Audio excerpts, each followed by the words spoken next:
The study has revealed that the U.S. has waged 400 wars since its founding, a quarter of them in West Asia and in Africa. What does that say about the founding fathers of the U.S. to present-day leaders? In this edition of The Spotlight, we will look at why the U.S. has what appears to be war as a doctrine, why it has focused on Africa and West Asia to wage these wars, and why it has not won any wars recently, despite waging so many of them. Our guest joining us for this edition of The Spotlight, we had editor at Veterans Today, Kevin Barrett, who joins us from Madison. We also have journalist and author Daniel Lazar joining us from New York. Welcome to you both. Daniel Lazar, I'll start with you. The name of the study, Introducing the Military Intervention Project, a new data set on U.S. military interventions. Which sounds with a lot of bells and whistles there. Okay. The U.S. undertook almost 400 military interventions from its founding in 1776 to 2019.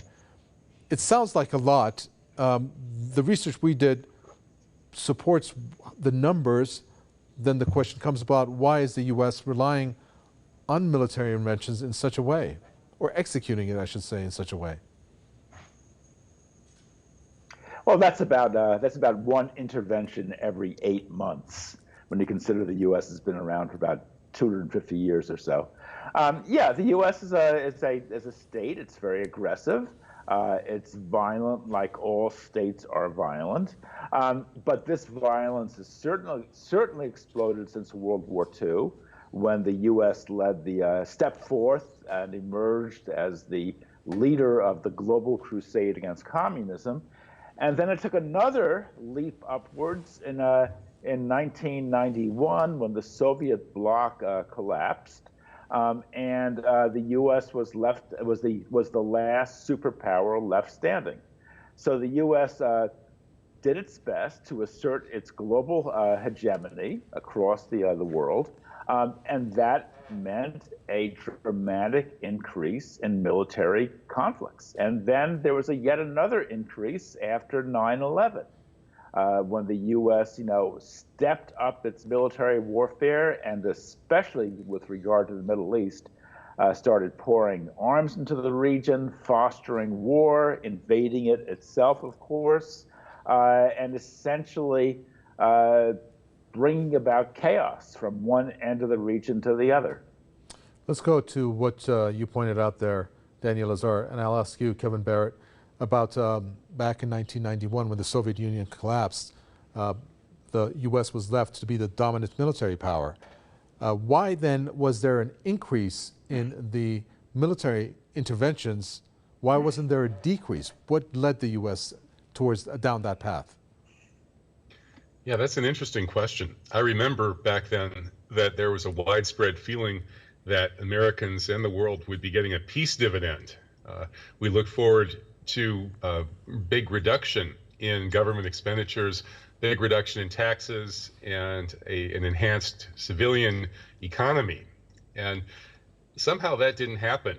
And I think that the people who profit from these wars, who became part of the national security complex, which is really an imperial kind of bureaucratic and corporate and criminal overlapping set of worlds, that these people profit mightily from war, and they wanted to make sure that those wars continued.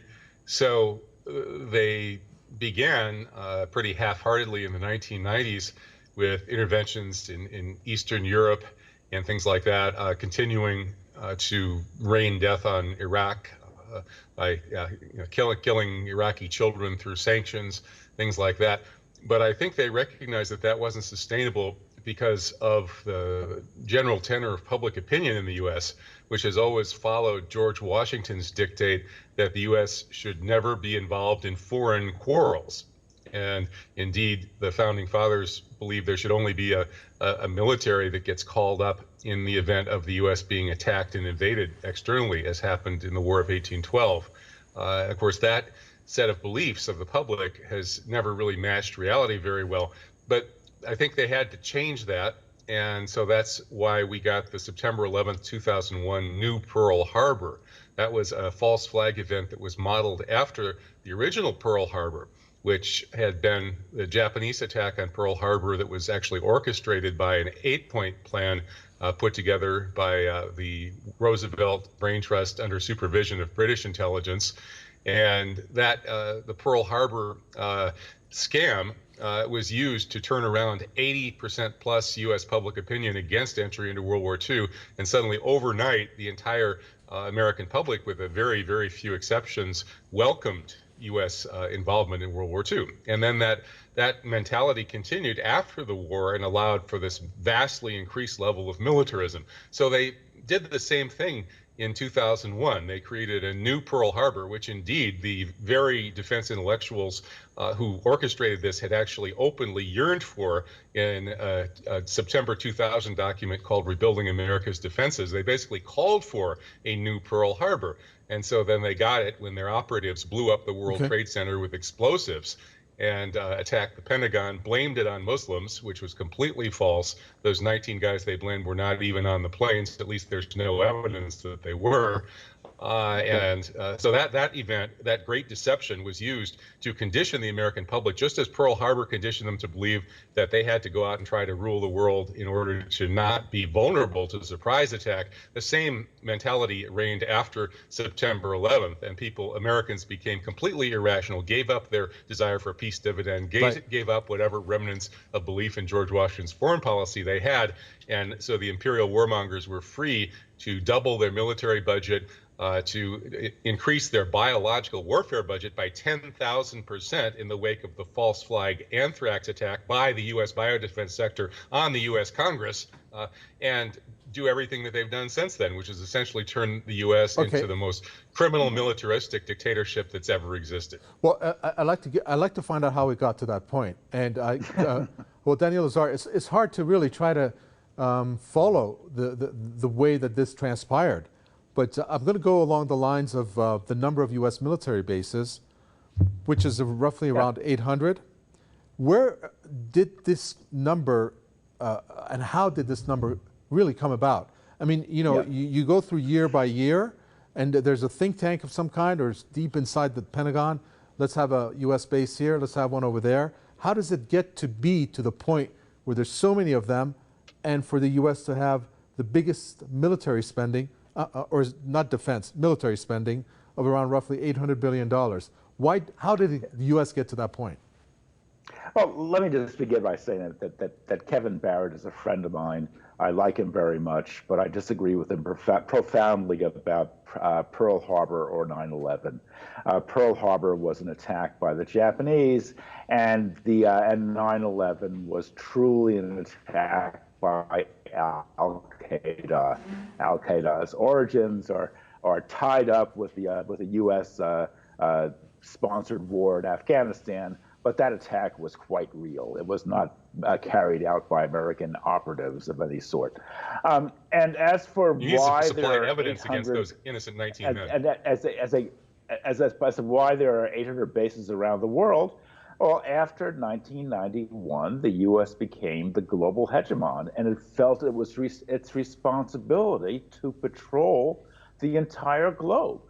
And that meant putting into operation a very complicated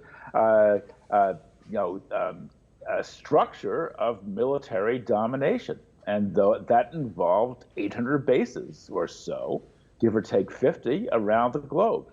And the U.S. also set out to outspend the rest of the world. I mean, I think U.S. spending is now it's greater than that of the next 10 nations combined. So the U.S. turned itself into a global military colossus whose purpose is to control the globe, control the earth in a way that is conducive to America's profits, its economic growth, its attempt to further its superpower status. Let me jump in when you say that, because when you say the U.S. has all these military bases, which I pose to you as a question, you also said that the U.S. is out to control the world. What right does it give the U.S. through its military to then feel through that it can control the world? I mean, is that the type of thinking? I'm just trying to make sure I'm clear on this. It gives it no right, of course, no right at all, of course. You're absolutely correct. It's an excellent question. The U.S. has no moral right. It has no legal right under international law. You're correct, but it's a case of might makes right. The U.S. has this huge military structure, which the rest of the world can't say no to, and therefore it uses it to enforce its will around the globe. Now, the problem today is that a growing number of countries are saying no, such as Russia, Iran, and China. So therefore, that has the U.S. deeply upset and is leading to ever more aggressive actions by the imperial center. So if might is right, Kevin Barrett, doesn't that go hand in hand with U.S. foreign policy to make these countries where U.S. has military bases, as an example, that, okay, this is our line, and you're either with us or you're with them in a sense, but I'm sorry, that's a quote from somebody else. So is that how it goes, parallel with the U.S. Military bases and defense spending, that the countries need to follow the U.S. foreign policy? Well, of course, the U.S. has used these military bases and other forms of power to push around the governments of other countries in all sorts of different ways. And one of the ways that we haven't heard much about in the Western media is the history of U.S. nuclear threats against other nations. I have a book somewhere on my bookshelves documenting, I forget precisely how many dozens of such direct threats to use nuclear weapons against other nations. And so this is a kind of bullying and intimidation tactic. It's a little bit like the mafia with its threats. It's obviously corrupt, and it is about various forms of profiteering, and those forms were being generated. So there are all sorts of these corrupt ways of profiteering that justify the imperial depredations of the empire. And that's I think these are the kinds of real reasons why the U.S. is doing this, not any kind of belief in the superiority of the American system or the need for a rules-based international order and all this nonsense. They're just a bunch of corrupt criminal types who are making money from it, and they want to continue making money. Okay, since you talked about profits and money, arms sales for the U.S., it has been a top supplier based on SIPRI to West Asia or Middle East, where the U.S. arms export, Daniel Lazar, increased from 32 to 37% over the last 5 years. This being a report from the year 2019, I should mention, with imports by Middle East and North Africa growing by 25%. Well, guess what? The study that we talked about, the topic of this program, reveals that the U.S. has waged these wars, a quarter of them in West Asia and in Africa. Is this a coincidence? And why then is West Asia and Africa the focus? Well, first, it's not a coincidence. The U.S. pours money, it pours arms into these regions in order to destabilize them, and thereby control them all the more effectively. But the reason is resources. In the case of the Middle East, it's oil. I mean, oil is what capitalism has run on for the last century. It is absolutely crucial to industrial capitalism as it is now constructed, and so therefore, the Middle East has become the great prize. The U.S. has poured, incredible resources, literally trillions of dollars, into militarizing the Middle East. And what are the consequences? The consequences of the region has been torn by one major war after the other. Hundreds of thousands, perhaps millions have been killed. Entire countries have been laid waste, such as Syria and Lebanon and Yemen. Others, like Iraq, have been destroyed. Iran has been under an economic siege since the 1980s. And meanwhile, the U.S. is arming to the teeth Saudi Arabia, perhaps the most repressive single government on the face of the earth. And the U.S. does this all in the name of democracy. I mean, it's a complete joke. But the effect of all this is to cause living conditions to plummet in these regions. Well, then let me ask you this, Kevin Barrett. If the U.S. was not to be involved in these militaristic approaches that it has had, i.e. wars, what kind of world will we be living in now? Because right now, Afghanistan is a mess. Iran is being threatened right and left, with either through Israel, which is a U.S. ally, not to mention other countries in West Asia, which are either unstable or teetering on it, such as Syria. We're looking at the U.S.-Ukraine conflict. I'm sorry, it's the Russia-Ukraine conflict, but the U.S. obviously is in there somewhere. And then you have China, and we're seeing what's happening there. But what if the U.S. wasn't involved at all? What kind of world will we be living in now? Well, there are a lot of indications that it would be much more peaceful and prosperous, certainly in West Asia. If we look at what the U.S. has done to whom and why, what we see over and over is the same pattern, that when a country starts becoming reasonably prosperous because its leadership is putting the interests of its own people first, that's when the U.S. attacks. That's what we did to Saddam Hussein in Iraq. For all of his many faults and crimes, Saddam Hussein had basically eliminated corruption from that country, except within his own family, of course, and had built the living standards, the infrastructure, and the educational levels up to near first world levels. And that's why Iraq had to be destroyed. And likewise with Gaddafi in Libya, who had brought Libya into the 21st century as by far the most prosperous country in Africa. And that's why Libya had to be destroyed as well. Iran has been a surprising success economically, despite the incredible sanctions and the opposition of so much of the world ever since the 1979 revolution. Still, Iran has done reasonably well, and that's why Iran is still facing so much hostility. And then if we look at just what happened in Pakistan, Imran Khan had actually presided over an incredibly successful couple of years where the economic growth shot up to 6-7%. Because Imran Khan was following policies that would benefit the Pakistani people by trading with partners like China that are interested in trade rather than just depredation. And so the U.S. overthrew Imran Khan's government, as it always overthrows and targets governments that put the best interests of their own people first. So if we didn't have this U.S. empire destroying countries and overthrowing governments that are in fact working on behalf of their people, we would probably have a much more peaceful and prosperous planet. All of that money that's being wasted in death and destruction would be saved, and the world would be much better off. Well, this is what the U.S. has said, Daniel Lazar, and I'm going to read off a particular organization that I'm going to ask you who you think has released this, where it says, as a title, the U.S. strategy to prevent conflict and to promote stability, priority countries and region.